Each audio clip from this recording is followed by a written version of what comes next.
नमस्ते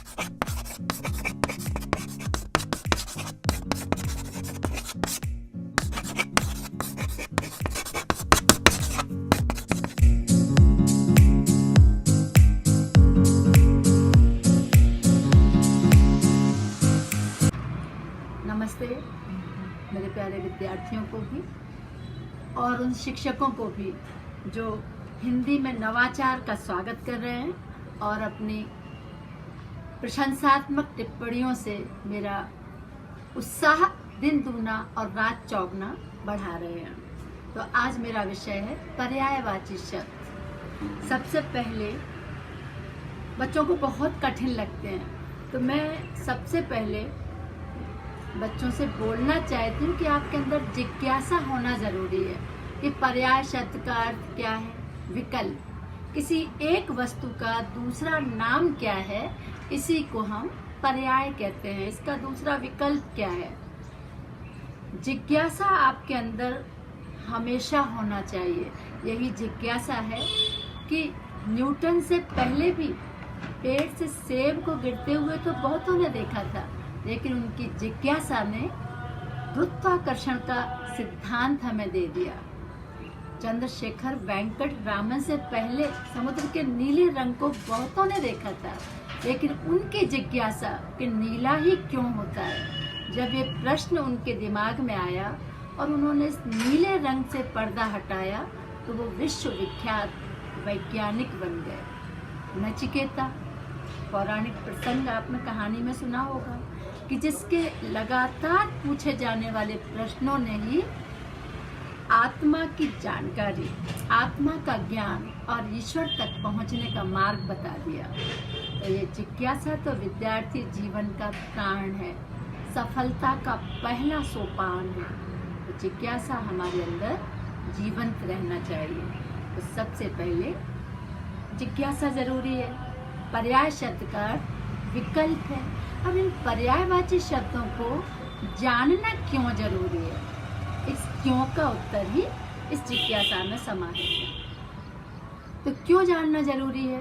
एक ही नाम से हमारा काम क्यों नहीं चल सकता। तो जिस तरह वस्त्र तन ढकने का काम करते हैं, एक ही वस्त्र से हमारा काम क्यों नहीं चल सकता। क्यों हम स्थान को देख के या अवसर को देख के अलग अलग परिधान धारण करते हैं। कितना हास्यास्पद होगा कि अगर हम किसी मातम कुर्सी में जाएं और बड़े पार्टी वियर सजे धजे से कपड़े पहन के चले जाएं, या फिर हम कहीं शादी में जाएं और बिल्कुल साधारण से वस्त्र लेके जाएं। तो कहाँ क्या प्रयोग में लाना है, इस विवेक के लिए हमें पर्यायवाची शब्दों को जानना भी जरूरी है, समझदारी दिखाने के लिए। और जितना नियंत्रण आपका शब्दों पर होगा, जितना शब्द संग्रह आपके पास होगा, उतना ही आप भाषा पर अपना नियंत्रण बना पाएंगे। विधा कोई भी हो, आप बिना किसी व्यवधान के अपने विचारों को गति दे पाएंगे, कलमबद्ध कर पाएंगे, किसी और को अपने विचारों से अवगत करा पाएंगे। तो शब्द तो भाषा की सबसे पहली सीढ़ी है। तो क्यों जानना आपको क्लियर स्पष्ट हो गया। अब बात है कि कैसे सीखें। सबसे कठिन यही लगता है कि इन पर्यायवाची शब्दों का क्या क्रम बनाएं या कैसे इनको याद करें। तो मैं कहती हूँ कि ये 5वीं कक्षा से शुरू हो जाते हैं, इसलिए इस समय आपकी रटने की शक्ति बहुत अधिक होती है। तो सबसे पहले तो रटने की शुरुआत करें, फिर आप अच्छे ऑब्जर्वर बने, दूसरों की बातों को ध्यान से सुनना सीखें कि किसने किस समय कौन सा शब्द प्रयोग किया। ये बात ध्यान रखें और देखें कि एक ही शब्द का अलग अलग प्रयोग लोग कैसे करते हैं, क्यों जरूरी है। जैसे एक मैं साधारण सा उदाहरण लूँ कि अगर मैं बोलूँ कि मुझे साइकिल में हवा भरवानी है, तो एकदम सही लग रहा है, लेकिन हवा का ही दूसरा प्रयोग है अनिल, समीर, पवन, और मैं बोलूँ मुझे साइकिल में पवन भरवाना है।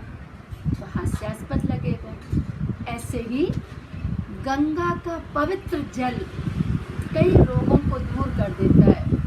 इधर गंगा के साथ जल आ रहा है, लेकिन जल का दूसरा पर्याय है पानी। और अगर मैं कहूँ नाली का गंदा जल तो हास्यास्पद लगेगा। नाली का पानी और गंगा का पानी की जगह गंगा का जल। ऐसे ही कविता अगर महादेवी वर्मा की आपने सुनी है कि मैं नीर भरी दुख की बदली, तो इधर बादल नीर, नीर शब्द बादलों के साथ प्रयोग किया और इधर भी जल ही है, तो इधर नीर बहुत प्यारा लग रहा है। तो कहाँ कौन सा शब्द प्रयोग करना, इसके लिए पर्यायवाची जानना जरूरी है। अब कैसे के लिए मैं अपने शिक्षण काल के अनुभवों से आपको बताती हूँ कि किस तरह आप इन्हें याद करने के लिए एक क्रम सा निर्धारण कर लें। जैसे मैं सबसे पहले लेती हूँ कि यह संसार 5 तत्वों से बनी है, तो हम 5 तत्व, इन 5 तत्वों को एक प्यारे से शब्द भगवान से शुरू करती हूँ और भगवान में ले लेती हूँ। आ भगवान। अब आ अग्नि हो गया, अग्नि को आग, हुताशन, पावक, अग्नि। फिर भा, भगवान का भा ले लिया।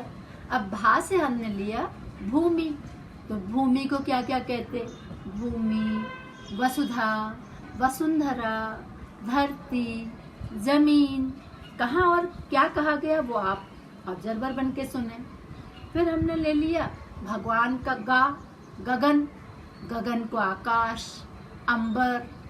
फिर हमने ले लिया वायु, भगवान वा, वायु, समीर जो अभी नाम लिए, अनिल, हवा।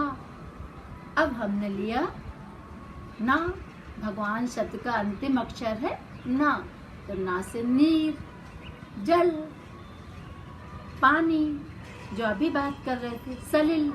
तो इस तरह आपने पहले ले लिए 5 तत्व। अब इसके बाद हम चलते हैं, दूसरे स्थान है प्रकृति का। तो प्रकृति में कुछ शब्द तो पहले ही आ चुके हैं। फिर हम नदी ले लेते हैं, तो नदी को क्या क्या कहते हैं? सलिला, सरिता, 2 तट होने के कारण तटनी। पहाड़ ले लेते हैं, पहाड़ को क्या कहते हैं? पर्वत, गिरी। आप ध्यान रखें कि अगर आपको एक शब्द भी याद होता है कि पर्वत को गिरी कहते हैं, तो आपको दूसरे शब्द अपने आप ही आने लगेंगे कि पर्वत की पुत्री होने से पार्वती को गिरिजा कहते हैं, गिरी से जन्म लिया। और पर्वत को उठाने के कारण कृष्ण को गिरधर कहते हैं। तो इस तरह एक से दूसरा शब्द अपने आप ही आपका सृजित हो जाएगा और आपकी भाषा बहुत ही शक्तिशाली हो जाएगी।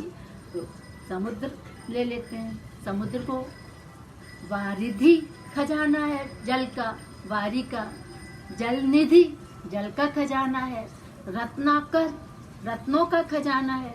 इस तरह समुद्र हो गया।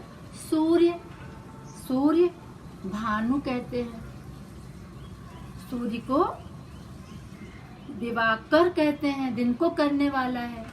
तो इस तरह चंद्रमा को मयंक कहते हैं, रजनीश कहते हैं रात का स्वामी होने से, निशापति कहते हैं, शशांक कहते हैं, वृक्ष को तरु कहते हैं, पादप कहते हैं, वृक्ष पेड़ कहते हैं, इसी दरख्त कहते हैं और विटप भी कहते हैं। तो ये हमारे कुछ प्रकृति से हमने ले लिया। इसी के साथ अब हम आगे चलते हैं, अपने इर्द गिर्द के रिश्तों को ले लेते हैं कि रिश्ते में पिता को क्या क्या कहते, कि जनक कहते, तात कहते। इधर आपको जो हमने क्यों सीखना वाली बात कही थी, इधर इसलिए भी जरूरी है कि कब हम पिता को पिता नाम से पुकारते हैं, और अगर कोई पौराणिक आख्यान की बात चल रही है तो हे तात, आपने सुना होगा ना। द्रौपदी का काल है तो चीर शब्द है वस्त्र का, चीर हरण हो गया। अब हम उस चीर का वस्त्र भी है, अंबर भी है, कपड़ा भी है, पर हम नहीं बोल सकते कि द्रौपदी के कपड़े चुरा लिए गए या दुर्योधन ने द्रौपदी की साड़ी खींच दी। ऐसा बोलना बिल्कुल ही नीचे दर्जे का या हास्यास्पद सा लगेगा। तो क्यों जानना जरूरी है, ये मैं बार बार बताती जाऊंगी। माता को, पिता को तात कहते हैं, जनक कहते हैं, माता को जननी कहते हैं, अम्बा कहते हैं, अंबिका कहते हैं, भाई को भ्रातृ कहते हैं, भ्राता कहते हैं, बहन को भगिनी कहते हैं, जिसका भरण पोषण किया जाए भार्या अर्थात पत्नी को भार्या कहते हैं, जो पति की अर्धांगिनी है अर्धांगिनी कहते हैं, जो सारे धर्मों को निभाने वाली है साथ साथ, इसलिए उसे सहधर्मिणी भी कहा जाता है। तो इस तरह आपने रिश्तों को जाना। इसी के साथ आप कुछ देवी देवताओं को ले लें। इस संसार को बनाने वाले कौन है? ब्रह्मा। तो ब्रह्मा ने संसार को सृजित किया, तो प्रजा के रखवाले और स्वामी होने से प्रजापति, चार मुख होने से चतुरानन। अब आनंद शब्द आया, जिज्ञासा होना चाहिए कि आनंद शब्द का अर्थ मुख है। और जब आप पंचानन सुनोगे, षडानन सुनोगे, तो जानोगे कि 5 मुख वाला कौन है, 6 मुख वाला कौन है, और दशानन। रावण को दशानन क्यों कहा जाता है? तो अपने आप ही आपको शब्द भंडार आपका बढ़ता चला जाएगा। ब्रह्मा को विधाता भी कहते हैं, क्योंकि उन्होंने इसकी रचना की। गणेश, गणों के ईश होने से गणेश कहते हैं। उनको लड्डू बहुत प्रिय है, लड्डू को मोदक कहते हैं, तो उन्हें मोदक प्रिय कह देते हैं।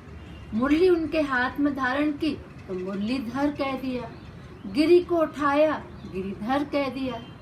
कलर उनका सांवला है, श्याम कह दिया। छवि उनकी मोहक है, तो मोहन कह दिया। तो इस तरह अर्थ लिए हुए, प्रसंग लिए हुए नए नए नाम देवी देवताओं के होते हैं, और हमारी जिज्ञासा इन नामों तक हमें पहुंचा देती है और हम सटीक प्रयोग करना सीख जाते हैं।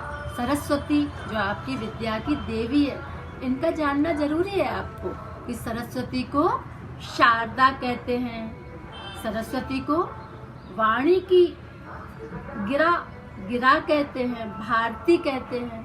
तो ये सरस्वती के नाम है। आपको लक्ष्मी, आगे जाके आप लक्ष्मी के लिए काम करते हैं, तो लक्ष्मी एक जगह टिक कर नहीं रहती, इसलिए लक्ष्मी को चंचला कहते हैं। कमल होने से कमला कहते हैं, पद्मा कहते हैं। तो ये आपके पीले वस्त्र धारण करने से विष्णु को पीताम्बर कह देते हैं। तो ये थोड़ी सी जिज्ञासा, थोड़ा सा शब्दों का प्रयोग आपको पर्यायवाची शब्दों से भर देगा। और इसी के साथ कुछ पशु पक्षियों के नाम देखें कि हाथी को हस्ती कहा जाता, गज कहा जाता, जिसका गज जैसा मुंह हो तो गणेश को गजानन कह देते हैं। बहुत आसान है, आपको मजा आएगा अगर आप खेल खेल में सीखें। घोड़े को अश्व कहते हैं, घोटक कहते हैं। चिड़िया को चटका कहते हैं, चिड़िया कहते हैं। तो इस तरह आपको सुनना है। कुत्ते को श्वान कहते हैं, आधे तो तत्सम शब्दों में ही आपके हो जाते हैं। तो इस तरह आपको थोड़ा सा विवेक और थोड़े से अपनी रटने की प्रवृत्ति और थोड़ी सी श्रवण कौशल, सुनने की शक्ति को बढ़ाना है। और पढ़ने समय ऑब्जर्व करना है, लिखना है, ध्यान रखना है, ऑब्जर्वेशन पावर बढ़ाना है, तो आप अमीर हो जाओगे, संपन्न हो जाओगे। और फिर आप विलोम शब्द भी बहुत अच्छी तरह लिखोगे कि अगर कोई उपसर्ग युक्त शब्द है स्वतंत्रता, तो आप इसका परतंत्रता ही लिखोगे। अगर मुक्ति शब्द है तो बंधन लिखोगे। अगर आज़ादी शब्द है तो गुलामी लिखोगे। उर्दू का है तो उर्दू का, उपसर्ग प्रत्यय का है तो उपसर्ग प्रत्यय का, नर है तो नारी, स्त्री है तो पुरुष, इस तरह आदमी है तो औरत। तो आपका ये विवेक भी जागृत हो जाएगा कि विलोम शब्द में भी हमें कौन सा शब्द कहाँ लिखना है। यहाँ मेरा एक आग्रह है, शरीर के शब्दों को आप याद कर सकते हैं। शरीर को काया, गात, देह। अब देह का अवसान होना, देहावसान, देहान, एक से दूसरा मिला हुआ होता है। तो ये हमारा बहुत अच्छी तैयारी हो जाएगी। लेकिन इधर हमारा शिक्षकों से आग्रह है कि वो केवल शब्दों के द्वारा शब्द ना सिखाएं, हमेशा शब्दों को भाषा में प्रयोग करके सिखाएं। जैसे बच्चों को पर्यायवाची का टेस्ट लेना है, तो अगर हम बोल रहे हैं कि ये जमीन बहुत उपजाऊ है और जमीन शब्द को रेखांकित कर दें, और बच्चे से बोल रहे हैं कि जमीन का पर्यायवाची लिखें, तो वो बहुत अच्छी तरह लिख लेंगे कि धरती बहुत उपजाऊ है। ऐसे व्योम में काले बादल छा गए। अब व्योम की जगह बच्चे गगन या जो भी उन्हें लिखना हो वो लिख पाएंगे। पादप पर फूल खिलते हैं, तो उन्हें अर्थ स्पष्ट हो गया कि पादप की जगह वृक्ष या पेड़ भी लिख सकते हैं। तो अनीता ने पीले वस्त्र पहने हैं, वस्त्र की जगह अंबर लिखना है उन्हें। तो इस तरह उनका सार्थक वाक्य रचना होगी और उन्हें लिखने का सही तरीका भी आ जाएगा और वो उचित शब्द का प्रयोग करना भी सीख जाएंगे। तो ये तो था हमारा पर्यायवाची शब्द का अर्थ और उसका याद करने का तरीका और उसकी आवश्यकता क्यों है। राजा है तो भूपति, नरेश, नृप। सामान्य शब्दों में सम्मान कहाँ प्रयोग करना, इज्जत कहाँ प्रयोग करना, मान कहाँ प्रयोग करना, प्रतिष्ठा कहाँ प्रयोग करना, कामना कहाँ प्रयोग करना। पुष्प की अभिलाषा है तो हम फूल की इच्छा नहीं लिख सकते हैं, पुष्प की अभिलाषा ही अच्छा लगेगा। तो कामना, अभिलाषा, इच्छा, शब्द अर्थ तो एक ही है पर शब्द अलग क्यों, आप सोचते रहिए, याद करिए, नोट करने की आदत डालिए और सबसे बड़ी बात, दूसरों की बात ध्यान से सुनिए। धन्यवाद।